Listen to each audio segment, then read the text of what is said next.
one day I'm in the forest, the next day I'm picking pumpkins, the next day I'm down in Melbourne catching up with, the chefs in the restaurants. So there's always something new and it keeps you refreshed. This is The Producers. I'm Dani Valent.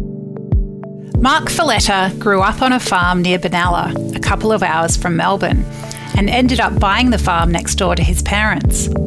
He runs a hugely diverse business with 10 products, everything from cherries to pumpkins to pine mushrooms, wine and livestock. Mark has a focus on regeneration, soil health and strong human connections, not just in his regional area, but also with prominent city chefs who use and appreciate the food he grows and forages. Sustainability isn't just about the environment, it's about the people who tend and benefit from its bounty. No worries. Hi, I'm Mark Foletta. I'm a farmer just south of Benalla. My farm's called Yin Barun. It's actually Tangarung for good water. I've got a pretty mixed enterprise of cherries, grapes, produce wine, French heirloom pumpkins, forage a lot of pine mushrooms, smoking timber, and probably a bunch of other things.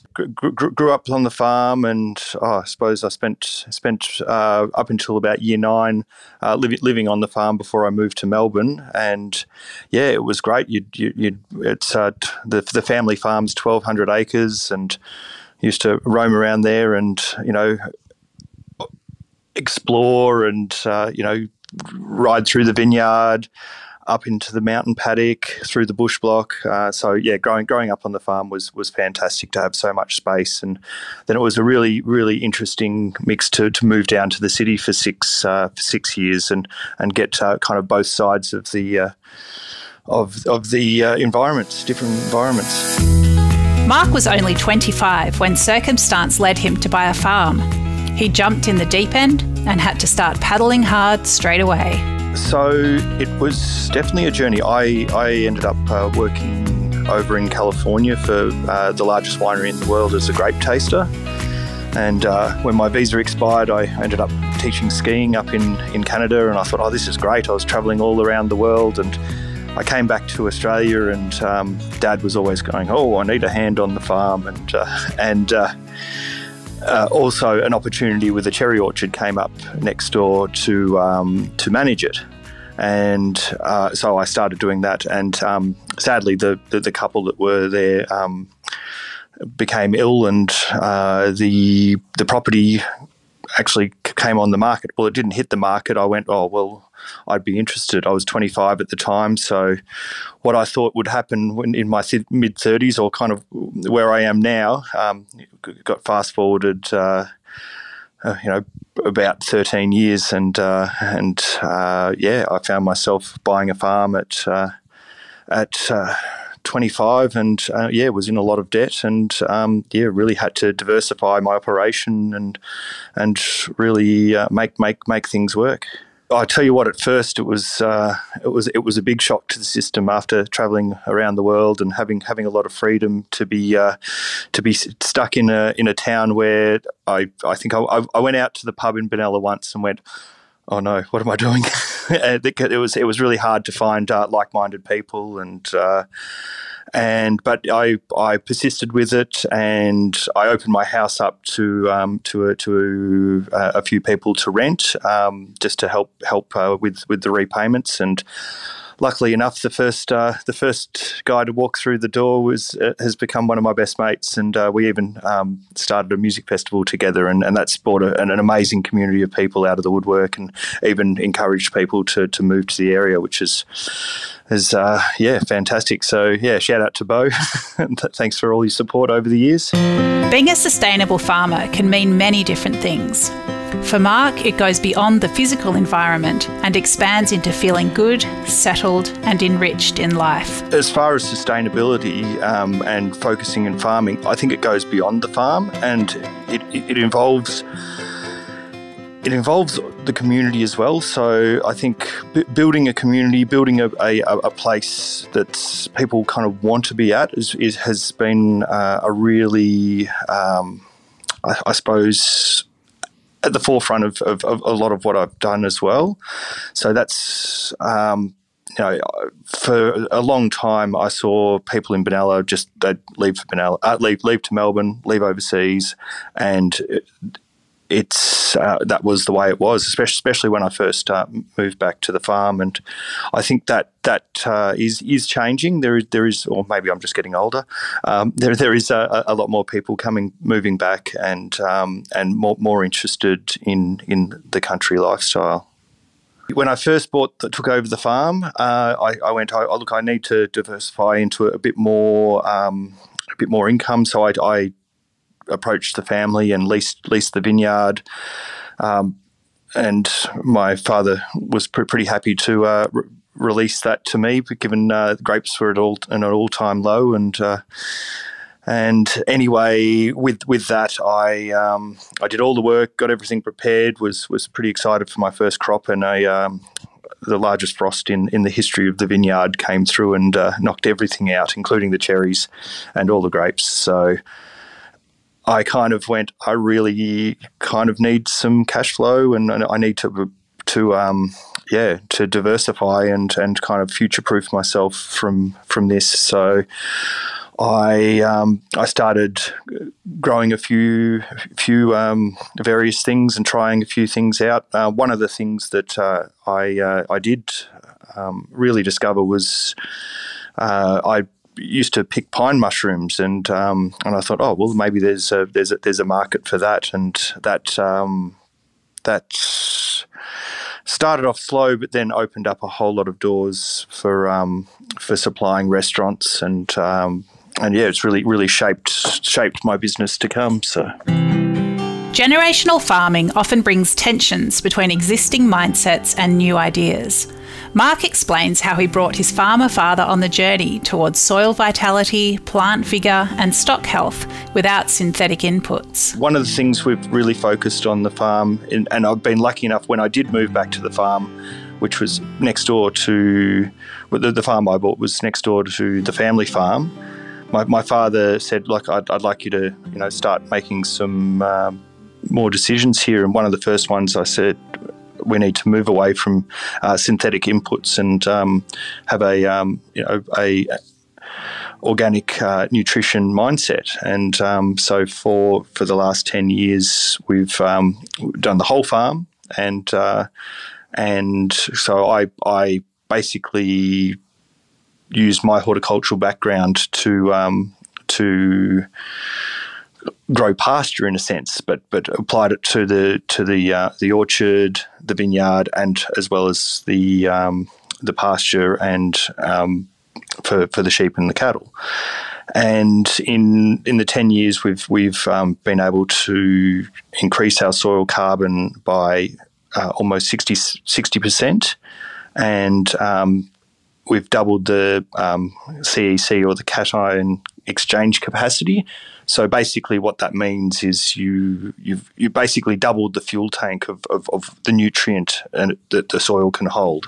You see it in the quality of the produce, the health of the plants, the health of the stock and the animals. Also, I've been a bit savvy and sourced a lot of waste products around the area. There's an organic mushroom farm in Benalla, and when they have their spent mushroom compost, I'm able to get that as an extra input for growing the pumpkins. There's some great curbside green waste. So when you're throwing stuff in your green bin in Melbourne, it does get composted, and I use that as an input as well. Also, use a lot of. I really focus on plant health and the addition of trace elements. So it's like us. If we're healthy, we're less likely to get sick. So I think that's a much better journey when it comes to looking after your crops, after your trees, and after your stock. I had an agronomist come out to the farm, and they looked at and they said, "Oh, what have you sprayed the red-legged earth mites with?" And I said, "Well, no, we never sprayed. We didn't spray for red-legged earth mites." And what did you knock the capeweed out with? And it's like, no, just by putting things back into balance, we had great the right grasses start to grow. And when it comes to the orchard, look, my house is in the middle of the cherry orchard, so the last thing I want to be using is harsh chemicals. So I just use actually naturally occurring trichodermas, which is a product I was involved in developing and trialing back when I first took over the orchard, and that's just a natural microbe that it's like a fungus that outcompetes undesirable rots and mildews. So it's really been interesting to explore the different opportunities available and kind of marrying that in with the plant health. And you're working in this environment every day, so the inputs you use, you want it to be as safe as possible. Running such a diverse farm means Mark is often very busy, but he's also able to step through the year according to the rhythms of various harvests. Nature even schedules him a month off. Yeah, look, sometimes the head spins. I got an interview the other day and I said, I think I do about 8 things, and I think it's over 10. Now, last time I counted, but I think the way I've had time to shape how it works, and so that the year rolls along. Like I harvest the grapes. Well, I actually start off with almost a month off in January, where it's that quiet time where it's not too much to do. But then there's the grape harvest. That rolls into the pumpkin harvest, and that marries in really well with the pine mushroom foraging season, which can be short, can be long. It's all the mercy of the elements, and then you've got the winter jobs, including pruning, and also at the end of the year we roll into cherry season. So I think while there's a lot of things happening, they seem to marry in, and I'm able to find space for everything. Many farmers only bring 1 or 2 products to market. Mark outlines his product mix and some of the steps and misadventures along the way. In the forest, I've got a licence with HBP to go in and commercially forage, and that area covers about 14,500 hectares, so that's a pretty big area for those listening. And there's plenty of mushrooms out there, but there's a lot of mushrooms that, in my opinion, are a bit past it. So in order to maintain the quality that I'm wanting to uphold, I walk past a lot of mushrooms to pick what I end up supplying. I started growing pumpkins about 10 years ago by mistake. I went down a line of trying to grow watermelons, actually with Bo, because he was keen to grow something. Anyway, we tried all these different watermelons, and it was a bit of a disaster, but we had a couple of pumpkins planted on the end of the row, and there were these beautiful old French heirloom pumpkins, and they just thrived. And anyway, having got my foot in the door with supplying pine mushrooms into a few venues, I tested the water to see if they were interested in pumpkins, and that's where the ball started rolling. But these pumpkins are imagine like a Cinderella pumpkin, and you cut them open, the most vibrant orange, and it's amazing to see the different ways that the chefs have created them. I've seen them pickled, sashimi style,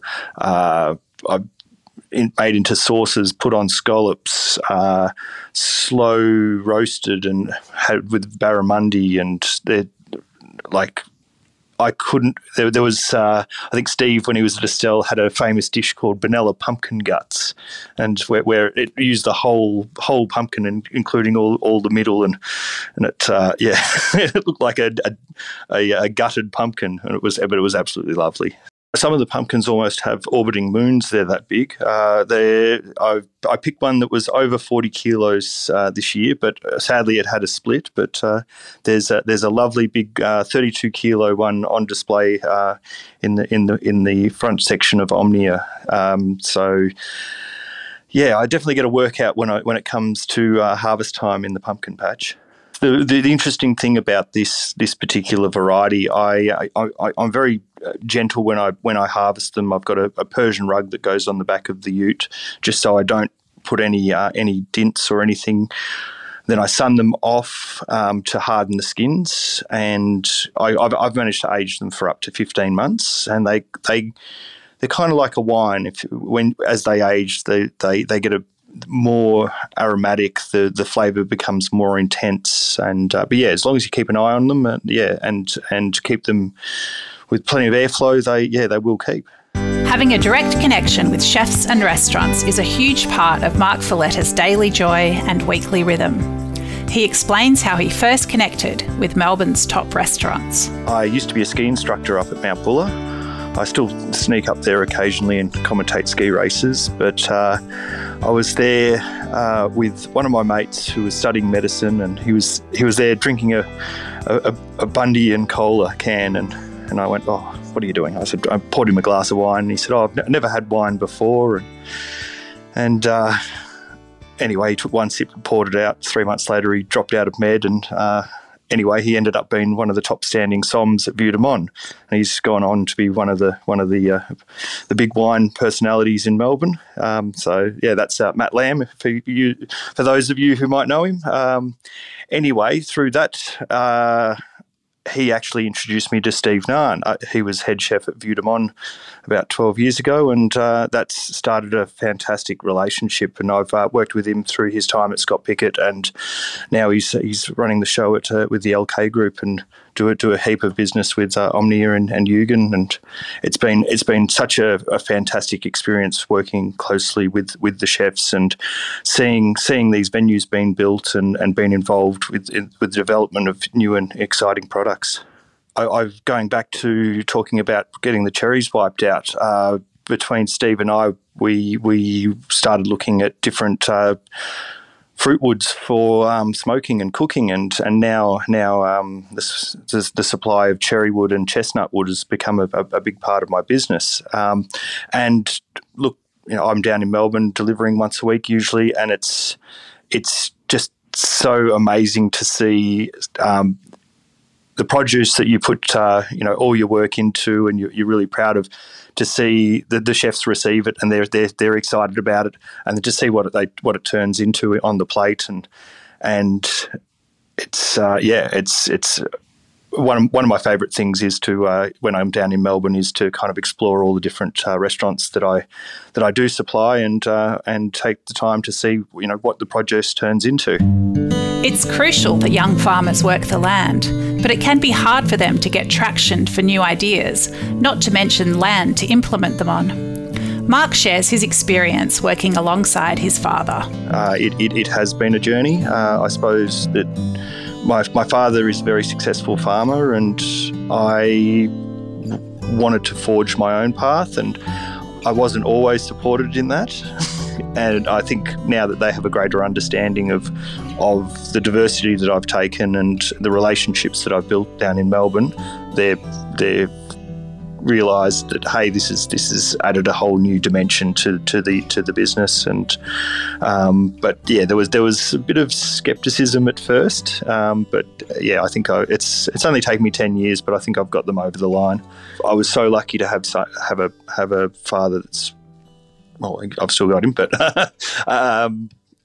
that was so progressive and open to new ideas. And I see other farmers my age that are kind of trying to get their foot in the door and make decisions, and there's a lot of closed-mindedness and a bit of resistance. But yeah, look, I think I've had a few discussions about the place, and hopefully that's slowly starting to change. In June 2023, Mark Foletta was given a Farmer of the Year award for excellence in diversification and sustainability. What does that mean to him? The award was for the Farmer of the Year Awards. I won the award for excellence in diversity and sustainability. Two things I'm pretty passionate about. Also, the longest titled award, I think.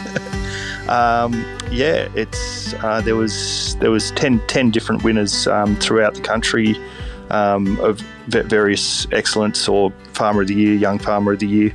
Funnily enough, the Young Farmer of the Year, Mitch McNabb, I used to teach skiing with, so that was a great surprise to see him again. But look, we went up to Parliament House and got to meet a fair few crew there. So hopefully it opens some doors to have a bit of influence and make some positive change. Look, I think I might have been on the tractor at the time, and I got this phone call, and Deb was like, "Oh, thanks for your application." And I'm like, "Oh yeah, no worries." And just letting you know you've won. I'm like, "Wait, what?" And then I didn't realise that there was the award for diversity and sustainability. And it was actually this year. It used to be the award for diversity, and they've added sustainability. And I'm like, oh, this is like I said, two things I'm very passionate about, and they go hand in hand. So I'm absolutely stoked. He's been awarded for diversification, and it seems Mark Foletta can't stop trying new things on his farm. He outlined some of the other projects he has on the go. Yeah, there's a few other things that go on the farm. We run quite a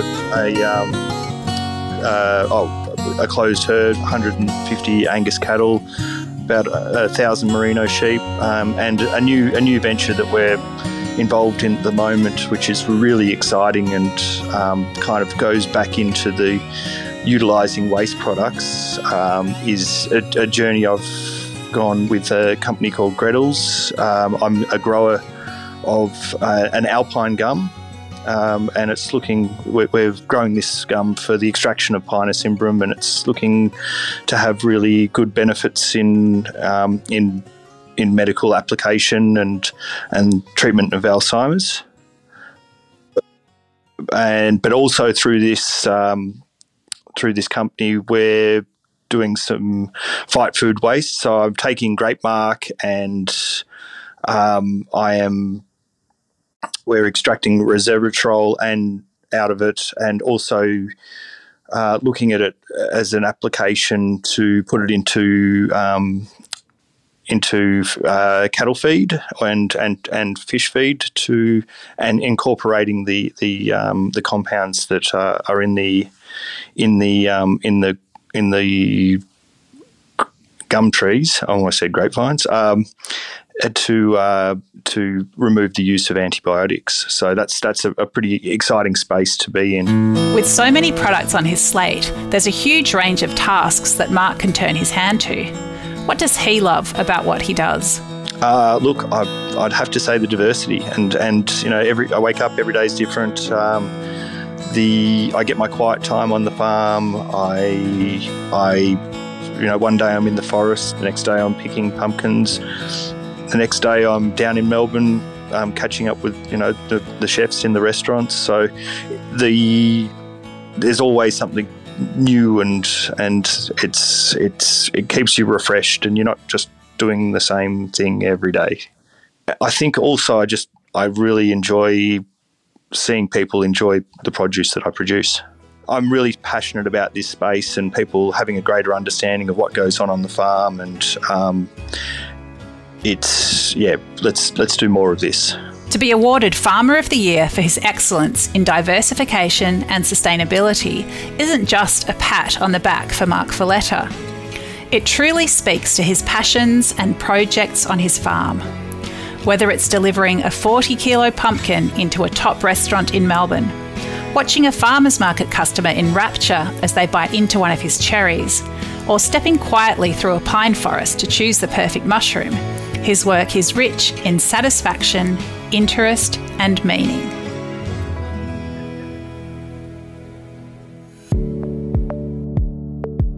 This is The Producers, a Deep in the Weeds production. I'm Dani Valent. Stay tuned as we talk to some of Australia's best farmers, makers and growers. Follow us on Instagram at Producers Podcast, or contact us via deepintheweeds.com.au.